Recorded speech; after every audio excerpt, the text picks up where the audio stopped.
Summer అంటే మనం బాగా తినేది మ్యాంగోస్ అండ్ వాటర్ మిలన్స్ కదా.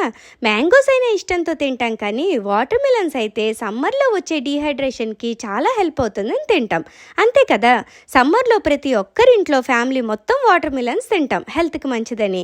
కానీ ఇప్పుడు ఈ వాటర్ మిలన్స్ని కూడా కల్తీ చేస్తున్నారు తెలుసా. కలర్ రెడ్గా కనిపించాలని, తొందరగా పండిపోవాలని రెడ్ ఫుడ్ కలర్ రసాయనాలను వాడుతున్నారంట. తమిళనాడులో food safety and standards of India జరిపిన తనిఖీలలో 2000కు పైగా వాటర్ మిలన్స్ కల్తీవని తేలాయి.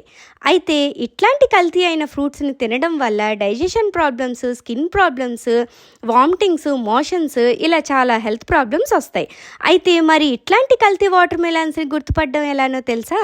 కట్ చేసిన వాటర్ మిలన్ని కాటన్ బాల్తో రుద్దితే ఆ దూది శుభ్రంగా ఉంటే ఆ వాటర్ మిలన్ ఆర్గానిక్ అని అర్థం. అయితే రెడ్ కలర్ దూదికి అంటితే ఆ ఫ్రూట్ కల్తీ అని అర్థం.